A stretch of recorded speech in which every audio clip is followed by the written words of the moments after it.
Hi, my name is Anne McElhenney. And I'm 𝙎𝙤𝙘𝙀𝙧. And it's week 67. That's it's the Anna Film Scoop. Welcome to the Anna Film Scoop. It's week 67. That's 1 year and 3¾ months since the 2 weeks to flatten the curve lockdown. And it's also 3 weeks since it was revealed that Hunter Biden used the N-word and the mainstream media have failed to report it. Isn't it wonderful? So, what's on today's show? Actually, before we go to today's show, we have an appeal to make to all our listeners. And we know you've been very good to us in the past, and we need your help this time. So, as you know, we're making the My Son Hunter movie, and it is going to be a great movie, the truth about Hunter Biden. And we're going to talk about Hunter Biden and the media cover-up later on in the show. But it really needs to get out there, and needs to get out to moderates and independents, people who don't know anything about Hunter Biden. All conservatives know about Hunter Biden, but moderates and independents don't. We're making this movie. We've raised a lot of money. We've raised almost $1 million, about $965,000 now. We need to hit the $1 million. We're actually at a little bit of a crisis. We're starting to hire people now, and we need to pay deposits. We need to book locations. We're behind in the fundraising. We need to hit that $1 million. We wouldn't be asking you this unless we really, really needed it. So please go to mysonhunter.com. Give what you can. If you've given before, please give again. If you've been listening to this and enjoying this, please just give whatever you can, whether it's $10 or $10,000, by the way, or the rest. Yeah. Just give what you can, because we really need you. We really need you to show up, and you have shown up so well in the past. We think this is an incredibly important story. This is as big, if not bigger, than the Gosnell story in a lot of ways. So no one else is going to do it. No one else. Everyone wants to cover this story up. No one else is going to put it out there on the internet in an entertaining way. You know, this is going to be entertainment. It's not like a documentary. This is going to film with actors, and we need your help, and we need your help now. And I mean, it's an incredible story. Hunter Biden was sniffing crack cocaine, or whatever you do with crack cocaine, injected, I don't know, whilst being on the board of a Ukrainian oil and gas company, getting $87,000 a month. He got $3 million from the mayor of Moscow's wife. He was part of a 1.2 billion Chinese investment fund. He got $100,000 in spending money from a Chinese businessman. He got an $85,000 diamond ring from another Chinese businessman. He's living a lifestyle that has no bearing on the talents that he has. And him and his family, this was a way really of funneling money to Joe Biden, to President Joe Biden and Vice President Joe Biden. This is a story. This is a corruption story that needs to be told, and we found the perfect way. The script, we're still working on it. It's very, very funny. It's very, very accessible, and people will be amused and shocked by this. Yeah. So please, they'll watch an entertaining film, but they're going to learn a lot along the way. If you're listening to this now, freeze the YouTube, freeze the podcast, go to mysonhunter.com, give what you can. We're really depending on you to hit that $1 million mark, and then we can start paying people and paying deposits. Until then, we're kind of in a hiatus, and we don't want that. The mainstream media want that. The Bidens want that. The Democrats want that. They don't want this story out there, so help us get it out there. So what else is on the show today? Thank you very much. Thank you very much. They have no shame. We have a story from the BBC that are just extraordinary story about how the BBC are going to cover. Remember ClimateGate? You won't believe this story. Yeah. And it's now, as we said earlier, it's 15 days after. In fact, is it 15 days? Or I think it might be even 3 weeks now since we found out that Hunter Biden used the N-word, and there have been no mainstream media responses to that. Yes. It's extraordinary. And we're going to talk to John Nolte from Breitbart about the scandal. And how bad woke cinema really is. We're talking about In the Heights, which we endured on your behalf. So you don't have to. And he lied about fracking. So why wouldn't he lie about American history? And we give Josh Fox of Gasland a quick history lesson about which political party is the party of the KKK, and why is the building collapse in Florida? You know, why is the building collapse in Florida not a bigger media story? And when we say bigger, I know some of you are going to say it like, it is on the front page of the Wall Street Journal, it's on the front page of the New York Times, but it's just not getting the coverage that, say, for example, like the Chauvin, the George Floyd story got. It's just not getting that. This is probably, it's very, very likely this is one of the biggest tragedies in American history. Civilian tragedies in American history. And it just is not getting that wall-to-wall coverage that it deserves. And we're going to ask the question, why? And oh my God, California is going through an unprecedented drought and we're all going to die. Are you bored by this fake news? We are, and we'll be showing you just how fake it is. And we have a recipe from the New York Times, who got it from 𝙎𝙤𝙤𝙘 in Berkeley. We have a few suggestions of changes to the recipe, but we'll be bringing you that from the patio. But we're going to start today. Yes, tell us. Oh, this is incredible. So, and we missed this when the press release came out a couple of weeks ago. So, apologies for that. But a friend sent us this who works in the oil and gas business, and I just thought this is amazing, given what the history we've had of covering climate.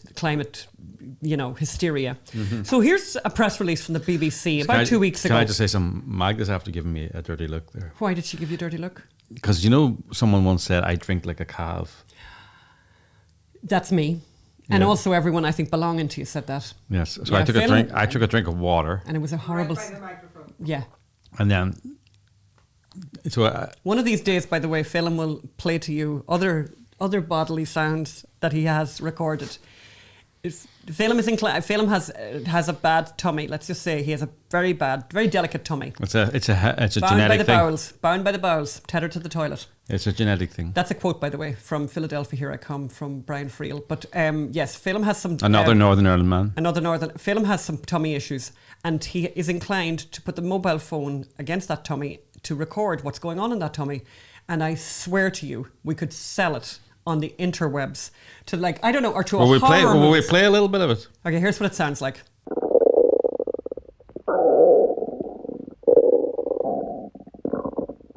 I know. Seriously. Yeah. And I hear that all the time because he records himself all the time and says, listen to this. And it's kind of disturbing. I want to get back to this. Okay, how did that conversation went, that carefully scripted piece on ClimateGate went a little bit... Okay, let me get back to the ClimateGate. So this press release was released recently from the BBC.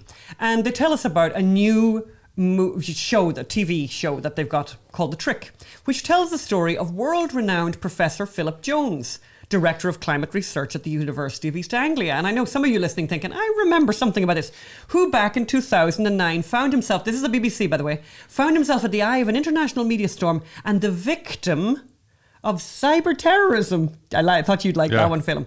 With time running out against an unseen enemy, The Trick looks at the potentially devastating consequences to humanity from climate change denial. How a media storm undermined public confidence in the science and how the concept of truth took a backseat, causing us to lose a decade of action. They're just liars. Such liars, by the way. And I'm going to just to remind, there's a whole lot of quotes from the people who are in the show, but I want to go just quickly. Well, let's give some more quotes, just to show you the depth of this thing. Okay, so the people behind this, so one of the actors, Jason Watkins, who's going to be in the show, says that the trick, it is rare that a drama marries the personal and the public. You like that, Phelim. Mm-hmm.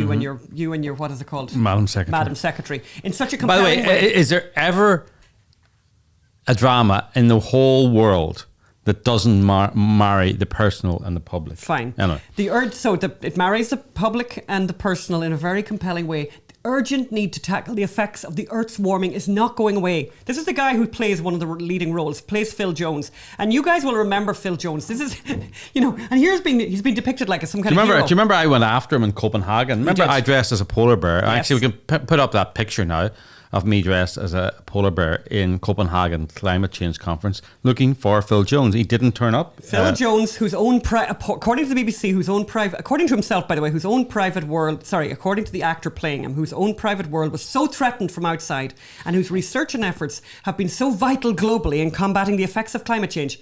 I'm delighted to be performing alongside whatever, and all this. Look, there's loads and loads of quotes there. Yeah. Let us just remind ourselves of what ClimateGate was about. So 12 years ago, thousands of emails and documents from scientists at the University of East Anglia Climate Research Unit in Norwich were hacked and released to the public. The event was called ClimateGate. Mm-hmm. The emails showed that scientists were manipulating both the global temperature data and its analysis. Moreover, the emails showed a conspiracy among the climate scientists to prevent researchers and scientists questioning the analysis from being publicised in peer-reviewed journals, and how to avoid having to disclose data in response to Freedom of Information requests, FOIAs. At the centre of the story is Professor Michael Mann And his hockey stick. And which we featured extensively in our documentary. Not Evil, Just Wrong. I mean, it's hard to exaggerate the power and the reach and the influence of the hockey stick. It was on the front page of all the IPCC reports. It became, I mean, it's a very stunning chart, which purported to show 1,000 years of flat temperatures, and basically, I think from 1850, from the Industrial Revolution on, this massive spike in the world temperatures. In the shape of a hockey stick. In the shape of a hockey stick. So it cut out the medieval warming period. It cut out the little ice age that followed that. You know, it was in the 1800s or something like that. It just flat and then boom. And Mark Stein, by the way, is currently involved in a court case with Mr. Dr. Mann, saying you manipulated these figures. And this graph that's at the center of ClimateGate, by the way, is no longer featured by the IPCC. Thanks indeed to two Canadians who we interviewed in Not Evil, Just Wrong, Stephen McIntyre and McKittrick. McKittrick is a lecturer or a professor at Guelph University. McIntyre was just an investor, a super genius investor. Nerd, numbers guy. But also he says, I wasn't too familiar with science, right? But he says, every time I was getting a business pitch from everyone on the planet, you'd see the hockey stick in their future projections. And you watch Shark Tank now, or any of these ones, it's like, basically zero growth for the first 2 or 3 years, and we're going to lose a bit of money, and then massive amount of money, and it's like a joke. A hockey stick is a joke in the real world, but it was treated. A hockey stick graph is a joke because people are like, I've seen this before. Like we wouldn't know that, but people in the investment world. When he saw the hockey stick in the temperature world, he was thinking, that's a marketing ploy. That's not a real graph. That's what you use to try and get people to buy into you, whether it's in the business world or the science world. So he then started analyzing the data and the figures and found error after error in it. Found 1 tree was representing 100 years of temperature. I mean, complete madness. 1 tree ring, stuck in a mountain somewhere. And he then started looking for the underlying data to try and look at that. Man refused to give it to him, and then they tried to hide it and refused to hand it over. The hockey stick has now been discredited. The ClimateGate emails were partially an attempt to destroy about how they tried to destroy McIntyre, how they tried to withhold information from him, how they tried to destroy editors of scientific magazine who would publish McIntyre and McKittrick. They also tried to undermine the whole concept of peer reviewing, as in destroy people who peer reviewed their articles negatively, going against the whole concept of independent peer reviewing. They did things like they deleted emails. They talked to each other about how to. They did stuff where they tried to manipulate so that they couldn't fulfill FOIA requests, these freedom of information requests. And at one point, this Phil Jones, was when he was asked for these temperatures that he was using in order to have his catastrophic climate projections, said he had lost some of the data. This is the kind of stuff that went on. But what's really interesting about the end of the story, of the actual and actually, story, should say the trick, the title, the trick. He was going to use Mike's nature trick to hide the decline.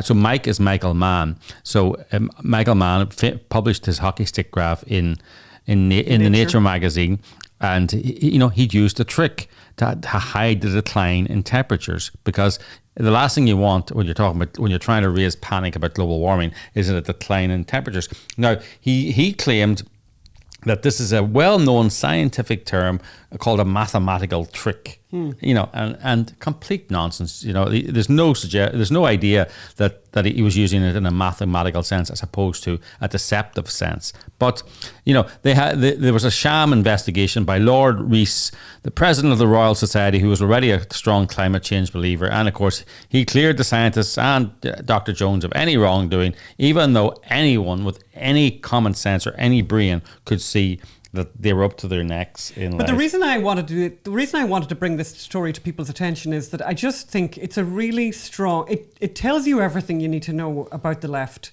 Here's an incredible scandal that is It's a great story, by the way. It's a great story if you told the truth. Yes. But they are this is how much control the left have over entertainment, over the news, over the mainstream media, that they're actually going to make a story of this. And the story is going to make the people at the center of this scandal heroes. It's going to turn Phil Jones into a hero and Michael Mann into a hero, which is, I mean, it's a complete lie about what actually happened. Now they can hide, of course, behind this, report from Lord Rees, who was an extremely biased person to be asked to be put in charge of the investigation in the first place. But the truth of what actually happened is there for everyone to read. And it's much more entertaining. Michael Mann faked a Nobel Prize winning. Michael Mann sued a Canadian journalist and scientist, and then refused to hand over the data to fight it, and was forced to pay the costs of that. Michael Mann is suing Mark Stein and the Competitive Enterprise Institute, and in emails that have come out, he's not suing them so that the truth can come out. He says, I'm suing them to destroy them. He's, now that they have said, let's put the evidence up, the case has been delayed. I think we're on the 9th year. This is not someone who wants the truth to come out. In fact, it's the opposite. So, if I can shamelessly do a plug though for our film, for My Son Hunter, this is the reason why we make entertainment. This is the reason why we make plays. Because this is what the left do. They're going to make an entertaining show. And by the way, the actors, I mean, there's all kinds of names that everyone would recognize from The Crown, and all of these, British, these British actors with huge pedigrees are going to be the lead actors in this high production, which is going to tell a complete lie and do a rewrite of what actually happened. In advance, by the way, and I believe it's going to come out in advance of the next round of climate talks, which are happening in the UK. And it almost feels to me like the BBC have done this so that they'll have this show out there to retell the history, so that because this question is going to come up again, and so people will, I saw it on the BBC. Yeah. Oh, actually, that Phil Jones is a great guy. Yeah, yeah. So it's actually they're getting the retaliation in advance. And first, Phil Jones, of course, is going to be interviewed a lot in the run up to the climate conference. And if his credibility is shot, then he can't. Then so the BBC are just saying, and it's one of these, we looked at that and we found there was nothing there. Yeah. And you didn't. It's really despicable, and it's really chilling. As we said, have they no shame? Like, this is really, it's extraordinary. But anyway, that's what they're going to do. Well, that's the BBC for you. No wonder the Brits have started another news channel called GB News, which I think you can get it on YouTube, which is trying to counter all the leftist domination of the mainstream media. Talking of all mainstream media things, we're going to go over now to a real journalist, to our very dear friend John Nolte from Breitbart. We're going to talk about John. We're going to talk to John. He really is one of our favourite journalists. We're going to talk to John about both the Hunter using the N-word and In the Heights, which is the world's worst musical to come out in a long time. But you wouldn't, if you listen to the mainstream media, you wouldn't think that. So let's go over now. We've just recorded that this interview a little earlier. Let's go over to that now. We're joined now by our good friend John Nolte from Breitbart. John is one of the best journalists working in America today. His columns are should be compulsory reading for every. And people can find them on Breitbart. If you go on Breitbart, you can find John's columns. And I mean this, the truth in John's writing just hits the page. He's fearless and doesn't care who he offends by telling the truth. And he should be, of course, on every Sunday show. He should be on every late night show, but because he tells the truth, he's not. So welcome to this show, John, where we welcome the truth. Thank you so much. I appreciate it. So we have you on for two reasons. We were both very taken initially by your column on Hunter Biden and his use of the N-word and the media's cover-up of that. We also then, we have a personal interest in your column on In the Heights because we endured. Because we do this for our listeners, where we read the New York Times so they don't have to, but we also went to the movie theater to watch In the Heights.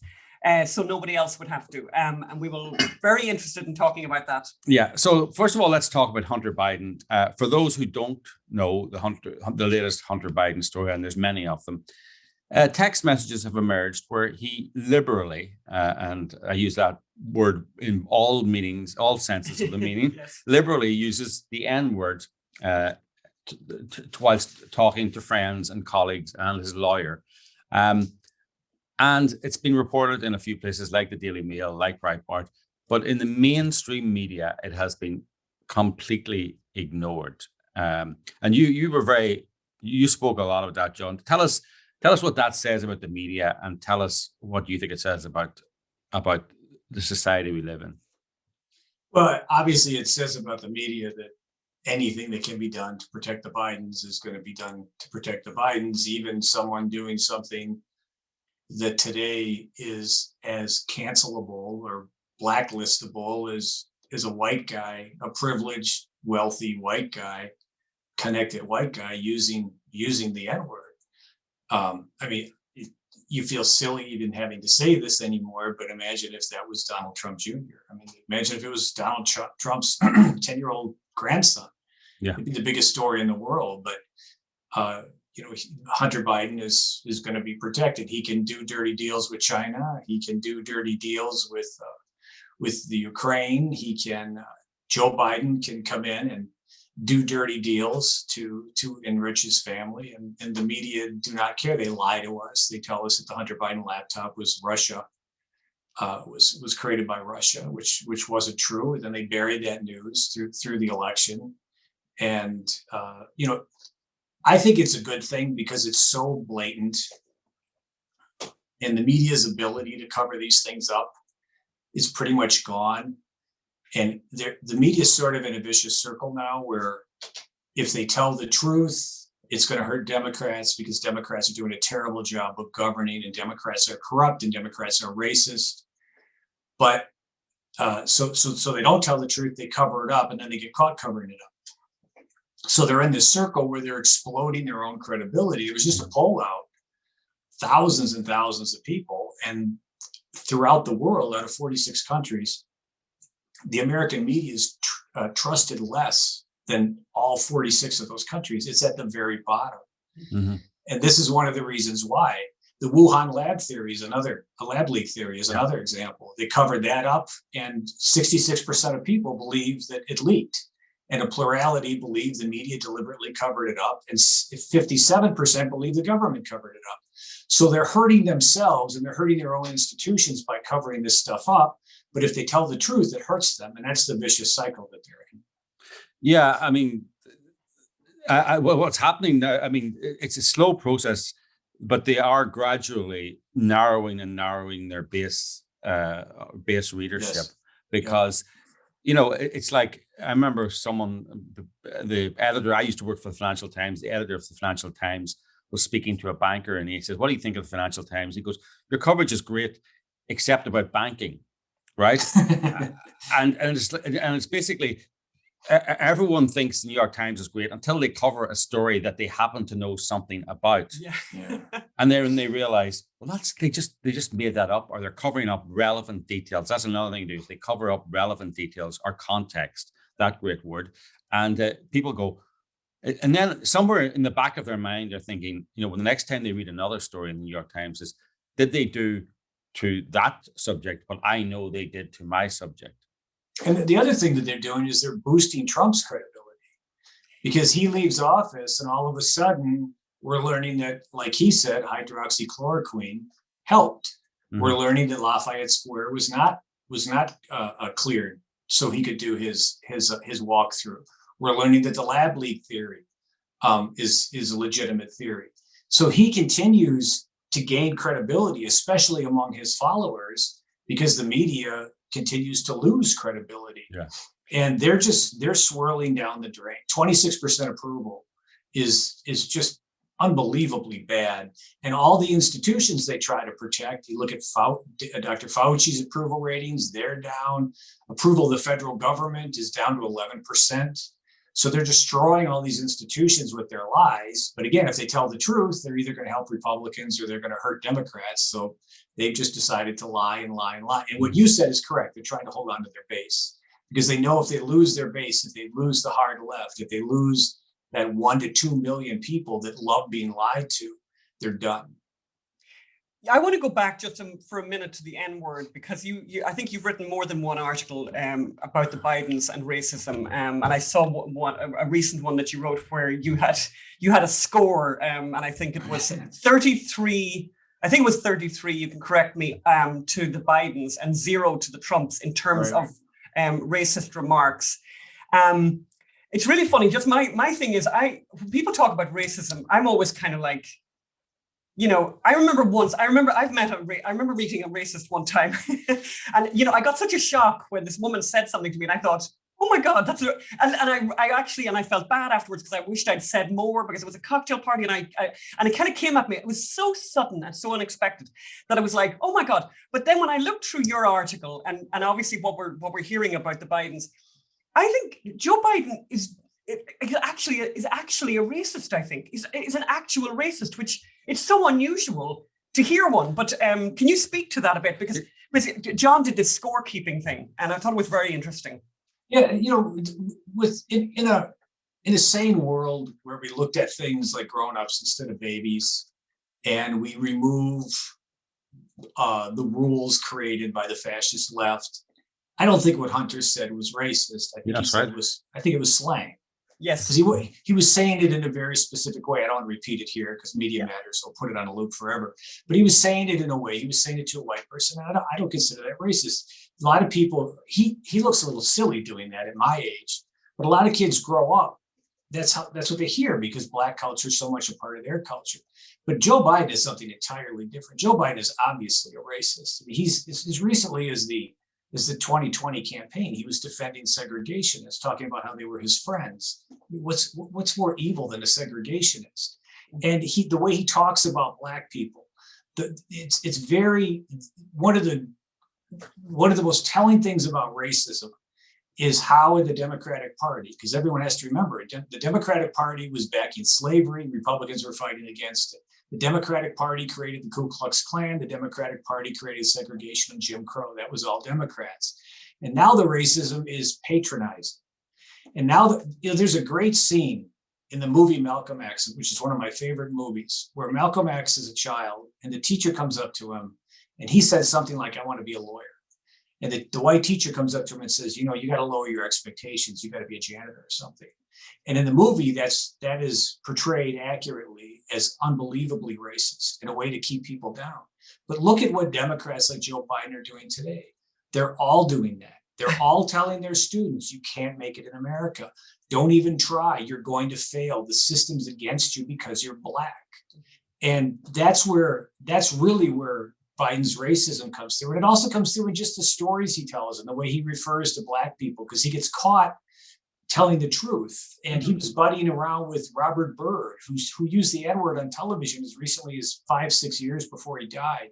So yes, I don't see any evidence Hunter Biden's a racist, but I do believe, there's no question in my mind that Joe Biden is a patronizing racist. Yeah, it's funny, exactly as you say, because when he's kind of off, when he's just speaking ad lib, he just makes those kind of statements which are deeply racist. Which Trump never did. Pardon? Trump never did that. Trump never did that. Never. No, never. No, never. No. They had to lie. They had to lie to try and make Trump a racist, and they have to lie to claim Joe Biden's not. Because if you quote Joe Biden, he's obviously racist. Yeah. And I just add that the racist you met was not American. No, the racist I met wasn't American. Yeah, and funny, this is something you write about elsewhere, John, is how unracist most of America is, right? Yeah, America is so not racist that we have to fabricate race hoaxes. That's how not racist. There's so little racism in America that the media had to go after a rodeo clown who wore an Obama mask, because there's so little racism in America. And there's so little racism in America, if you want to move to In the Heights, the people are now complaining that the right kind of racial minorities are not being portrayed on the screen. Yeah. This country is so not, it's unbelievably not racist.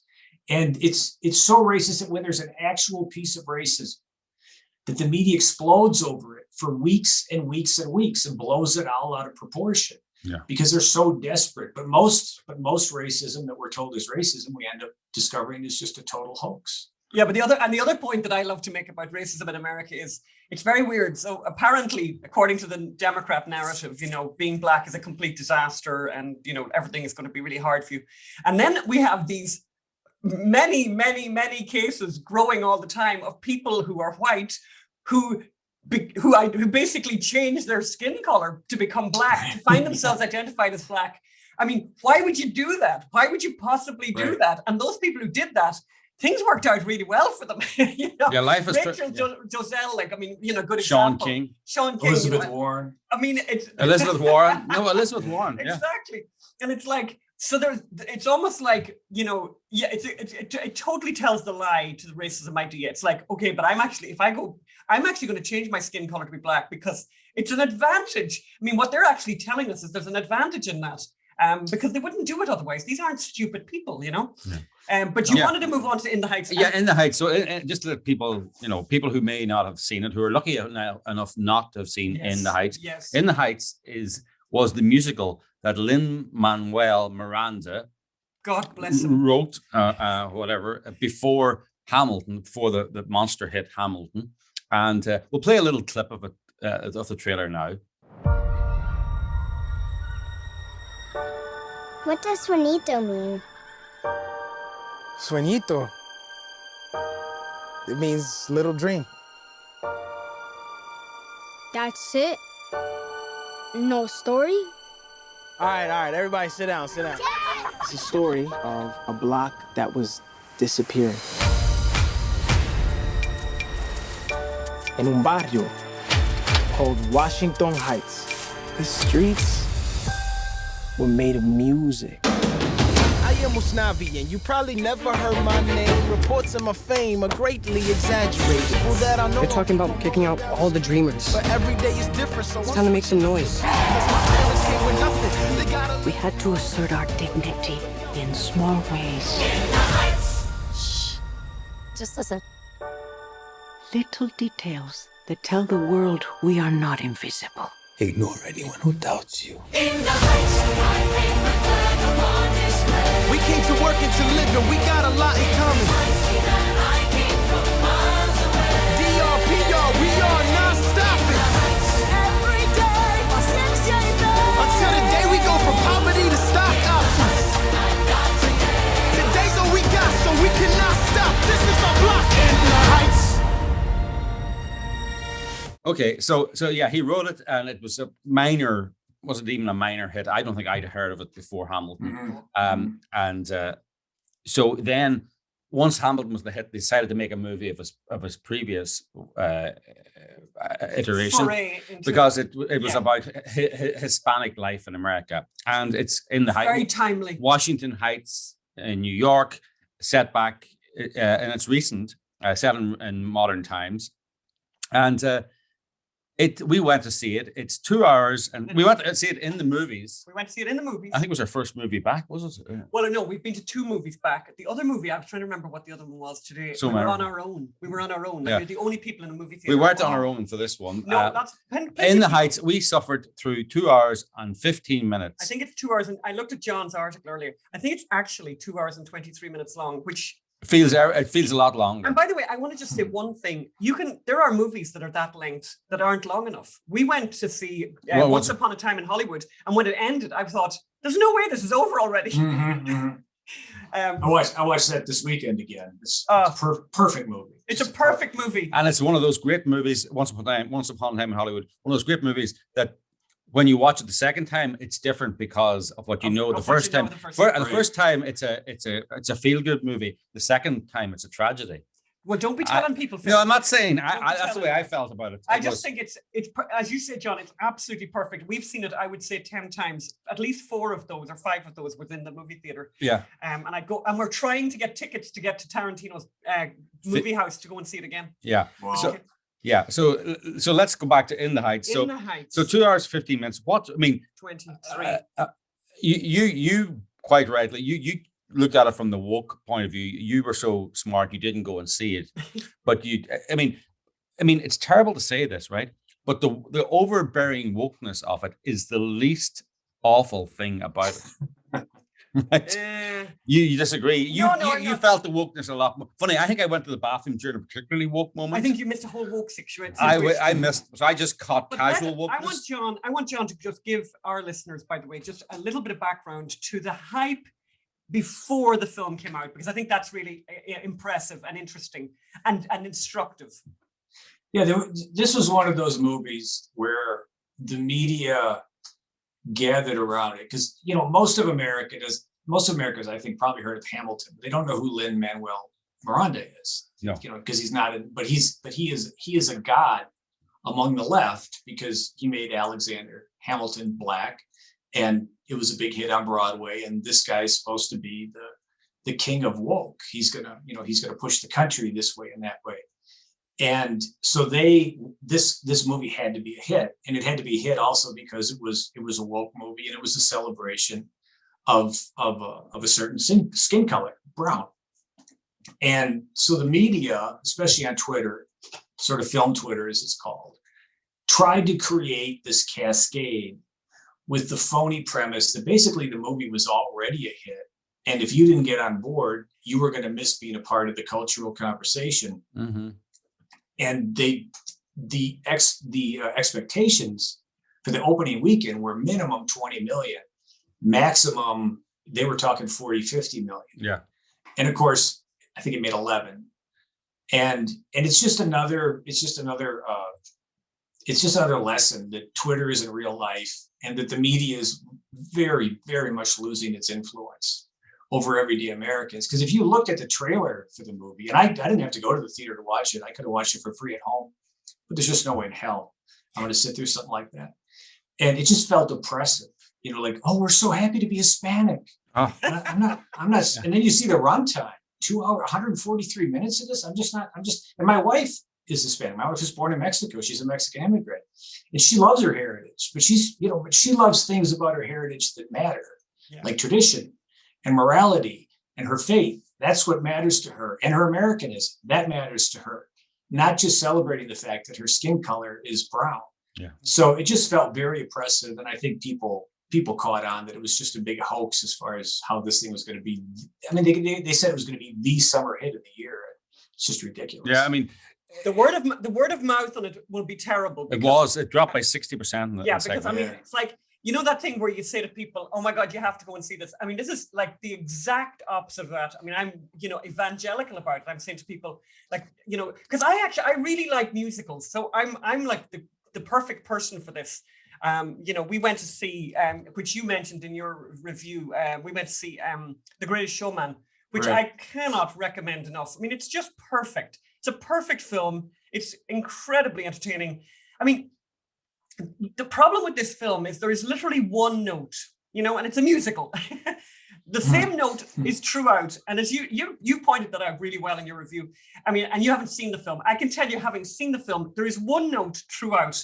And there is, and the way, I think there needs to be I think the rule with a musical, and people who are listening to this show probably know this a lot better than me. I think there's probably a rule that when you watch a musical, if it's successful, you come out and you have a tune stuck in your head, right? Mm-hmm. I have no tune. There's nothing. We haven't got a string of notes to put together, which is very odd. But also what they've done also is, because it's you used the word oppressive, and it is oppressive. It's oppressively nice. Oh, yeah. Every Hispanic is a good person. They're right? always making There's food no baddie in it at all. There's no moral center that people must rail against. There's no conflict. There's one guy who's kind of maybe has an alcohol problem, but that's literally it. And so everyone is so nice because it's oppressively nice. And you don't feel for anyone. You don't care about anyone's story because there's no challenge and there's no conflict. I sense the oppression from, if you don't love this, if you're not tapping your feet, if you're not falling in love with Hispanic American culture, you're a bigot, you're a loser. That was the oppression I felt. And I cannot imagine sitting through 143 minutes of that. I mean, it's the greatest musicals in the world are about 109 minutes, for crying out loud. And I haven't seen The Greatest Showman either, but that had a deep theme about belonging. It had a deep theme about being different and holding on to who you are. And that's a theme. And all I saw in the theme, all I saw in the trailers for In the Heights was we're brown and we're awesome. And that's not a theme. That's narcissism. And you I mean, and it's almost a bit like they talk about othering. Like it's very othering actually to Hispanics. I'd find it kind of insulting if I was Hispanic, because it's just one. They're always making food for each other, and everyone's so happy, relentlessly happy, without any kind of. It just doesn't. And the story, it'd be very hard for us to explain the story because I'm not sure what the story really is. It's incredibly bad. And every second, every few minutes, there's like, let's get a massive crowd of people on the street singing together without any real need for it or any real, it doesn't add to the story. And all of the musical pieces start to feel incredibly repetitive. It's kind of amazing. And then it's not woke enough. Yeah. Oh, that's what I was going to say to you. Then I found a new word. Isn't it great to learn new words, though, John? Yeah. So I never knew about colorism. So colorism. You never heard of colorism? They never did colorism in school in Bundoran. I can tell you, when I was in school. Do you know what a colorist is? Yes, I know what colorism is. Yes. So colorism. So just for people to understand, there is a black guy in the Heights. Is a black Hispanic. But his skin is black colored, right? But hold on, let's explain. Maybe John, by the way. Actually, John can understand. You need to explain to us what colorism is, because honestly, it's very hard to understand. It's being from Ireland, where the colorism was, we hated redheads, That's right. Okay. It's the idea behind colorism is that within a certain ethnic group, you have to have, if you do not have like the darkest black person, in your movie, you just have lighter skinned black people. If everyone looks like Muhammad Ali instead of, someone very, very dark, then it's not racism, I guess, but it's colorism. And that's what Lin-Manuel Miranda ran into, where people were upset that he didn't have dark enough Hispanics or dark enough Puerto Ricans. And my wife laughed at that because what she said was that she said it depends mostly on, and she wasn't joking as far as when she said this, but she laughed at it because she said it really just depends on how much time we spend in the sun. Because my wife's is light skinned, but if she's in the sun, she'll get very dark. And her brothers are very dark, but they're outside all the time. So she says this doesn't really have anything to do, at least from her experience, with your genetics or your skin color. It depends. She just laughed because she said, well, they just didn't spend enough time in the sun. Yeah. So I mean, not the saddest part of this, or the craziest part, is that Lin-Manuel Miranda apologized. Oh yeah. Yeah, like a baby. Yeah. Yeah, it's just sad. And I believe, I don't have any problem with him making a movie like In the Heights. I'm just not going to go see it, but they should make movies for everyone. And I'm totally fine with a Hispanic musical. I'm totally fine with a gay musical. I'm not going to go see it, but I think they should make new movies for everyone. And here's a guy, and we can laugh at him. And yeah, he's a bit of a gerbil for muling out an apology like that. But here's a guy who really tried. He really tried to please these folks. He said, I'm going to try and check off everything on your list, everything in your list. And they still came after him. Yes. And then he apologized. And then Rita Moreno stands up for him, and then she apologized. She's 90 years old. She's got an Oscar. What is she apologizing for? Yeah. It's just sad. And it's, it's not, we're getting to a point, and you can see it in the movies, if you, especially on Netflix, especially the streaming stuff, it's just not art anymore. It's just politics. And I think that's why In the Heights failed. I can guarantee you more Hispanics went to see The Hitman's Bodyguard's Wife than went to see In the Heights, because Hispanic people are just like the rest of us, believe it or not. We just want to be entertained. We're coming to the end of this interview. Can you give us a few recommendations for things that people could watch that will help them? I mean, are you going back through, the archives and watching stuff? Can you recommend something that would be entertaining for people and would get them out of this woke world?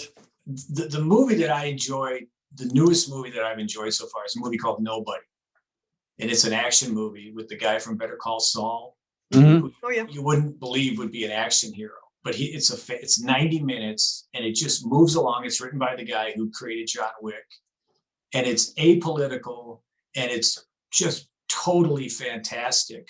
And I would also recommend, and I got to go back a little bit, of course, Once Upon a Time in Hollywood, which is a celebration of masculinity and saving the princess. And God bless Quentin Tarantino for making that. Ferrari versus Ford, or Ford versus Ferrari. Fantastic movie. If You've seen that. I haven't seen that, but Anne has seen that. I love this. Yeah. Oh yeah. And even the, I know Matt Damon is suspect, but the movie it's just fantastic. What was that movie? Denzel Washington, The Equalizer series. That's another one. I mean, I know that's going back a ways, but there just is. I like the Fast and Furious franchise. I love the first 7, but this latest one is it's not woke. There's nothing political about it. They've stayed out of it, but it's just dumb. I was very disappointed how dumb it was. Yeah. Oh, interesting. Yeah. So actually, the last Equalizer has our good friend Orson Bean in it. That's right. And he's and he's quite a major role, quite a major role in it, a significant role. I mean, I know this is coming to an end now, but you talked there once upon a time in Hollywood about masculinity. I mean, the themes, there are real themes. I mean, you're right. A movie has to have a theme, and it has to be really obvious what that theme is. And, and it's actually about a man growing up. Leonardo DiCaprio, I think, it starts off as a child, as someone stuck in alcoholism and hasn't become a man yet, and at the end becomes a man. And that's a very and he's rewarded. He's allowed into the castle with the princess, and his life changes. And what's funny is that the person who changes his life is his sort of lackadaisical buddy, Brad Pitt. To me, that's Brad Pitt's movie. He's so good in that movie, I can hardly stand how good he is. I'm kind of gay for Bad Britain. But yeah, there's so many wonderful themes in that movie, and it's just a pure masterpiece. And I heard he's going to release a 4-hour version on streaming, and I can't wait to see it. Oh, I'd love that. Because I that's my thing. I just remember when the credits came up, and I thought, and they did them because the credits come up and they're old style credits, right? Mm-hmm. And I thought, oh, that's only a pretend ending. And I was so disappointed, because it's one of those things where you're watching this really long film. I can't remember how long it is, but it's long. And I was thinking, nothing could be taken out of it. I can't imagine anything that you could possibly cut from it, nothing superfluous. The timing is perfect. Brad Pitt's fabulous. You're totally right about that. God, but Brad Pitt's a man at the beginning, and he's a man at the end. It's Leonardo DiCaprio's character who has the journey. And it's a theme about Brad Pitt trying to get him to grow up, but not really, trying to help him. But don't cry in front of the Mexicans. Sorry, yeah. Teach him not to cry in front of the Mexicans. Don't cry in front of the Mexicans. Oh, it's so great. It's so great. Okay, on that high note. Yeah. John, actually, one more thing. You're a big fan of the Rockford Files as well. Yeah. Oh, yeah. Big time. Yeah. So that's another thing. People, where can people watch the Rockford Files? I don't see it on streaming anymore, but you can buy it. You can buy the whole series pretty cheap at Walmart or at Amazon. Okay. And it's to me, that is a timeless show. It hasn't aged a day, and it has, to me, Jim Rockford is the greatest American ever on TV. He's just pure American. He's a man. He loves his father. He likes football. He likes fishing. He doesn't let anybody screw with him. And most of all, he's always demanding his constitutional rights. And I just think it's a fabulously written show. And James Garner is just, I know everybody gets upset with me because James Garner was a Democrat. I don't care. The guy was a god. And it's my favorite. It's my all-time favorite dramatic TV show. It's number one. We better go back and see that. Okay, we better go back and see that, because the one that we had rediscovered a few years ago and really enjoyed was NYPD Blue, which we watched all of it. We binged the whole lot in about 6 months, and we thought it was really, really perfect, really beautifully done, but and completely colorblind as well. And completely colorblind, yeah, but some good messages about race in that movie. Yes, show. Yes, messages about racism but not lecturing you. Yes, through flawed characters, not lessons. Not that's right. Exactly. I think we should point out to people just. Once Upon a Time in Hollywood is an adult show. Yes. If you're anyway, don't complain to us. If you're anyway sensitive towards adult themes, do not go to one. But I mean, but funny, it is a morality tale. I believe it is a morality tale. It's my belief that you can't judge the morality of something on content. It has to be on what it says. I mean, the Bible would be hard R rated. It's not about the content or the violence or the sex. It's about what it has to say. Yeah. The Bad Lieutenant, the Harvey Keitel movie, is one of the, I think it's NC-17. I consider it to be one of the most moral movies ever made. Yeah. So, and I agree with you that Once Upon a Time in Hollywood was a very moral movie. It's just fantastic. Everything about it. Yeah. It's great. All right, John, listen, thank you so much for your time. We really appreciate it. Let's do this again. Let's do this again. Yes. Thanks, John. All right, my pleasure. Thank you, guys.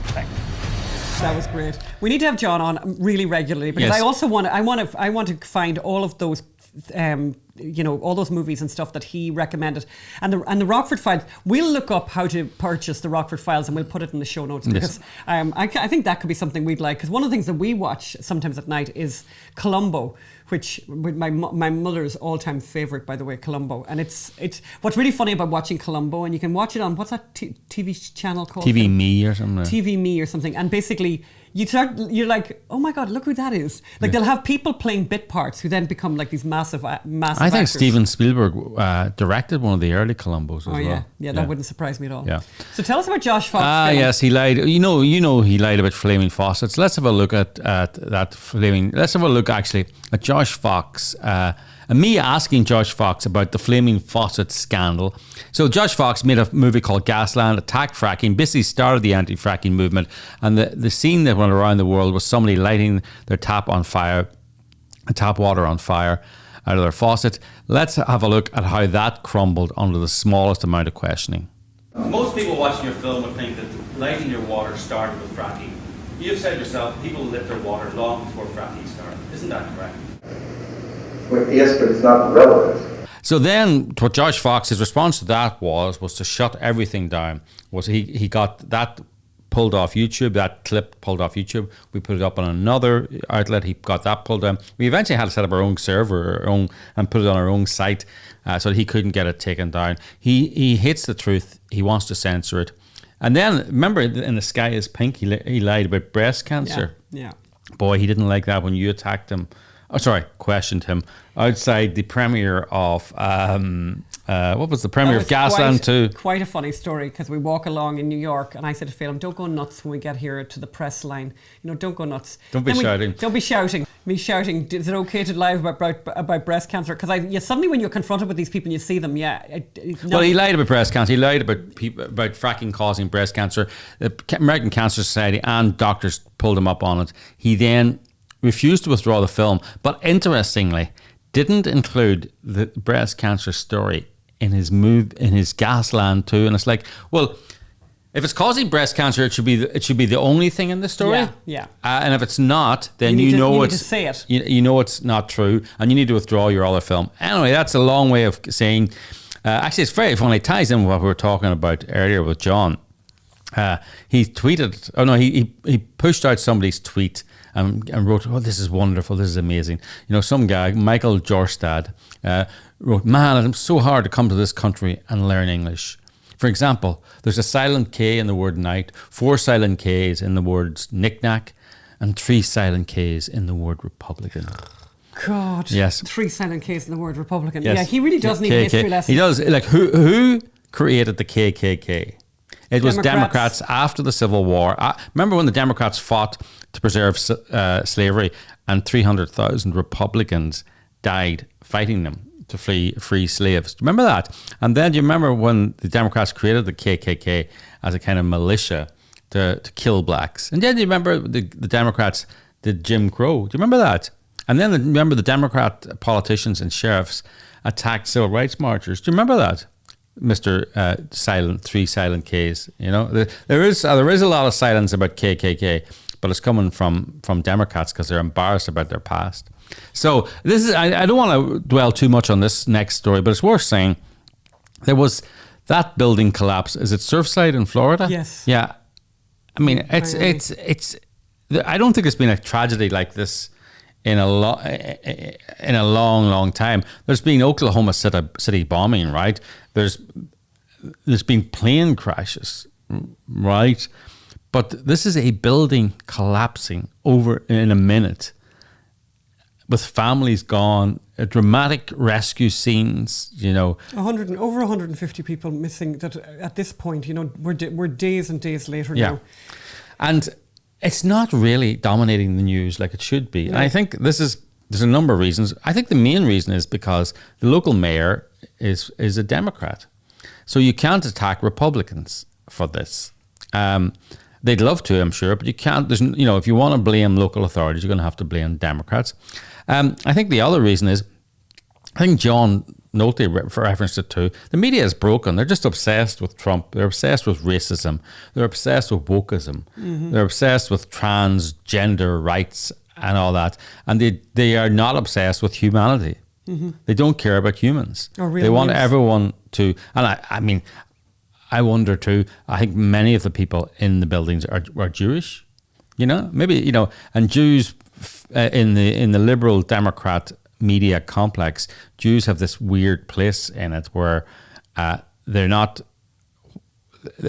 where they get no sympathy because they're not viewed as an ethnic minority who were persecuted, even though there's no one who's been persecuted more than them in recent history. No one by a million miles.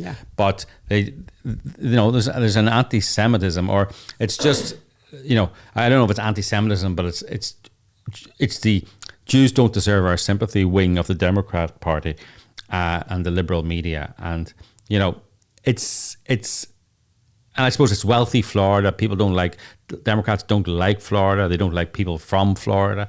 They sneer at them. I don't know, all these things combining, and this story is not as powerful and is not as widely disseminated as it should be. And it should be the top news story everywhere. Yeah. I mean, it should be wall-to-wall coverage. It should have CNN's had wall-to-wall coverage about a plane disappearing in Malaysia. I mean, it's the kind of thing where you'd expect there to be, walls of journalists there giving hour by hour updates. And where's the front pages of the pictures of the missing? I mean, that would be a stark image. No, well, I've seen some of those. I have seen some pictures like that. But as you say, it's just not being covered. There's a definite difference in the way that this is being covered. It's just not getting the coverage, and it's because the victims aren't sympathetic, and the location doesn't allow them to spin a narrative. And it's hot and uncomfortable in Florida this time of year. Who knows? But there's something going on there that's not right. And journalism is dying on its feet. Talking about journalism dying on its feet, California is in a drought. California is in a drought. Is California not always in a drought, Phil? No, California is not always in a drought. So, Phil, actually, I have a question for you. What is a drought?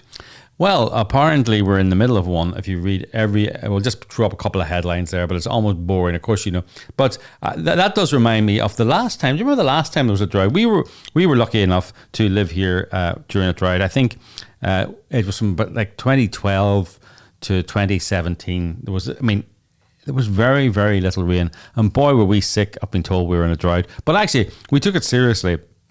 And there was I remember they asked people to use less water, that they needed to reduce water usage by 20%. I remember this. And you took it very seriously. And you did reduce our water usage, and everyone else did.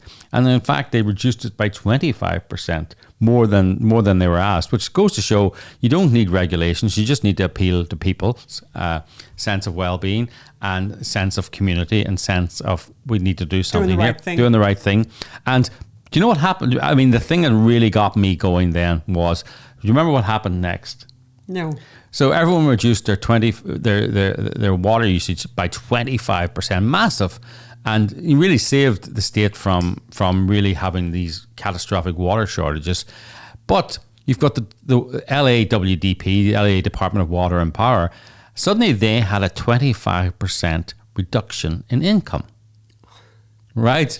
So most companies, most institutions in the world, if you have a 25% reduction in income, you reduce your costs by 25%. I know what they did to make up the difference. They increased their prices by 25%. To make up and the more difference. to make up the difference. So they punished us for using less of their product. So that was a bit of a sting in the tail. But then the thing that really got me was we were so sick, as we are now, I've been told, California is in a drought. And then we had 2017, which was one of the starting out to be then one of the wettest years in record, and it was. And then we have an article, and I remember this article so well, and I just went back and got it. And by the way, it's very easy to find. It's by Bettina Boxall in the LA Times, January the 11th, 2017. And it's the state's biggest reservoirs are swelling. The Sierra Nevadas haven't seen so much snow, sleet, hail and rain as during the wettest years on record. Rainy Los Angeles feels more like London than sunny California. So is the great California drought finally calling it quits? And she goes, yes, or at least maybe. And there's all these hymns and has, and and people, experts talk to. And then we come to this devastating. She talks to experts, the drought monitors, and then whether the drought is in its death throes also depends on what you look at. In terms of surface water, most of California is no longer in drought. UC Davis water expert Jay Lund said Wednesday in a blog post. Then Bettina Boxall comes in with this stunner of a line. Kind of buried in the story, by the way. Yes, but there is no set definition of drought, nor is there any legal criterion for declaring a beginning or an end to it in California. So we just say we're always in drought then, basically. Well, there's no way of defining it. Isn't that fabulous? So they just use this term, which sounds really awful, and it actually doesn't really mean anything because they haven't got a definition of it. Yeah.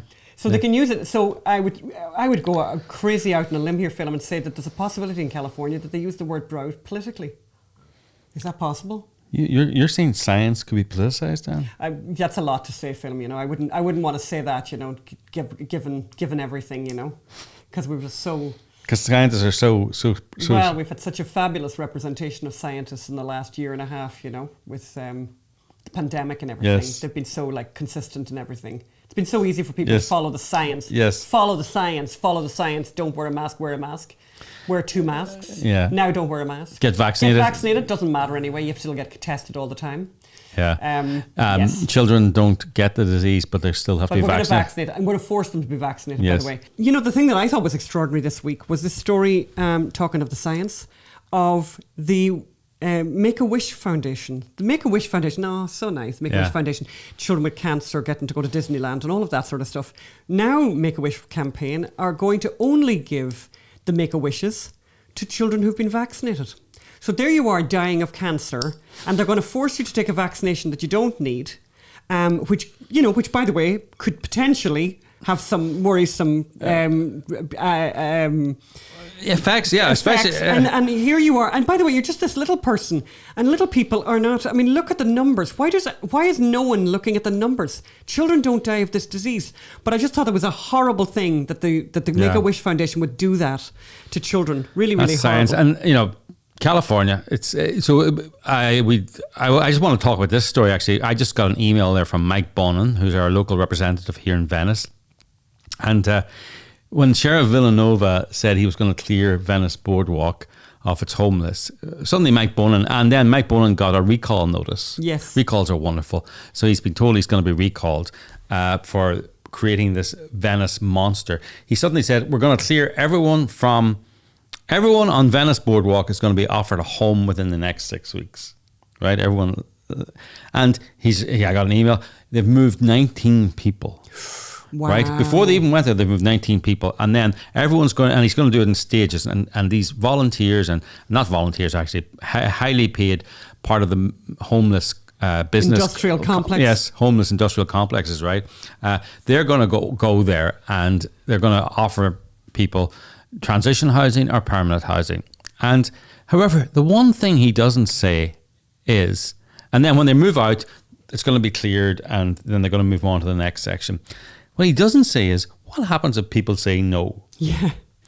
Because we all know that there are many, many, many, many people, in fact, I would say most of them that are on Venice Boardwalk who do not want permanent or transition housing. They're quite happy in their own way to live in tents or in structures on the beach. People are bringing them 3 square meals a day. They're getting money from the government. They're getting drugs, quite handy there. And they're on the beach. There's a lot going on. And they don't want the rules and structures that living in permanent accommodation will bring. And they've said that in interviews with journalists who have been brave enough to publish them. So what happens when you offer someone accommodation and they refuse it? And Mike Bonin, our councilman, has refused to say. And this is the problem that's up and down the West Coast. And by the way, if you live in a liberal city, in a red state, it's coming to a city near you also, because this is the model. And they've already got the California Supreme Court and the appeals court to say it's illegal, that housing is a right, and it's illegal to force someone to move off the street. And it's coming to a city near you if you continue to elect hardcore liberals to your city council. It was in Austin. The mayor wouldn't move people who were camped, and they had a referendum there. And luckily, not enough liberals had moved into Austin that they actually banned outdoor camping. But it was close, and it shouldn't be close. So, look, Mike Bonin is a liar. He's lying about moving people off. He's not. He's worried about the recall. He's suddenly, why after 5 years has he suddenly found that this is a crisis now? It's because of the recall, but it's only for show. There's nothing is going to happen. It's going to get worse, not better. And we need to recall Mike Bonin, and you need to be very careful in the cities you live in.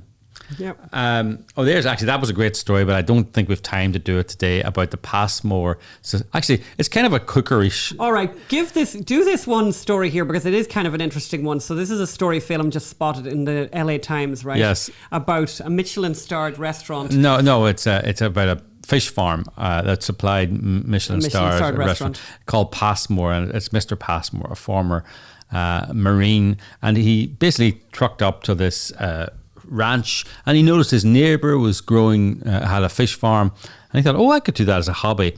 And basically, because of his charming nature and rough Marine kind of way of doing roguish ways, he kind of charmed all these Michelin-starred restaurants and started supplying sustainable fish to these people, what he calls sustainable fish, and even had a great business supplying caviar to them, because we all know that you don't want to have caviar come from dodgy places like, I don't know, Romania or the Ukraine or the Black Sea.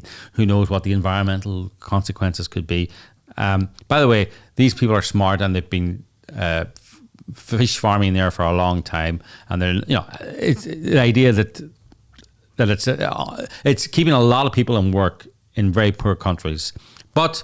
That's not, you need a story when you go to eat nowadays. You need to know the chicken's name, and you need to know where the name of every egg, that is in the caviar. So anyway, he was supplying, and because it was local, they were paying a lot of money for Passmore caviar. Anyway, I'd love to do more on this whole, this whole scam of sustainable cooking. What did he do? Phelim? He basically did supply caviar, but it actually is quite difficult to grow caviar, and it's quite difficult to grow the fish, and quite difficult to keep the whole thing on the road. So where did it come from? Where's the He went down to the local wholesale the guy who imported it from Uzbekistan and he repackaged it. And Krapistan and all the other places, and just stuck it in his very nice containers and put a massive mark up on it and sold it to the restaurants in San Francisco.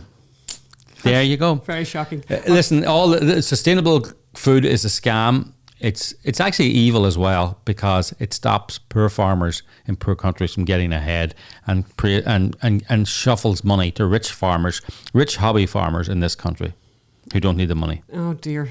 By the way, there was a version of that in Omagh, by the way, where people were selling, expensive eggs, and they kind of literally dirtied them up a little bit to make them look organic. It was actually in Barra. And they'd bought them from Asda, from the local Walmart. This is Wellworth. He bought the eggs in Wellworth. Our British listeners might recognise that name. And then put a bit of a feather and a bit of hen dung on them, and then repackaged them, dirtied them up, and sold them as organic, and made a nice, and wasn't found out for quite some time. That's right. And so now the recipe, Anne, you in fact you were thinking of not doing a recipe this week, but what changed your mind? Yeah, well then Kim Droptony wrote on YouTube and left a really nice message. Kim's a listener. And she's a listener, and she said, there's something so touching when you bring us your recipes. Maybe it's the mere humanity factor, food, something we can all relate to, but it's also just that life is so heavy now. And those food segments bring lightness, warmth, and even joy. They are simply fun to watch. Love you both.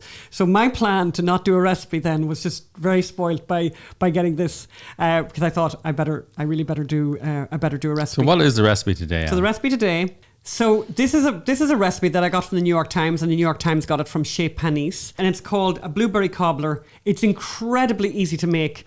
I would recommend it, and you will see at the end of this section here. We just made this up on the patio.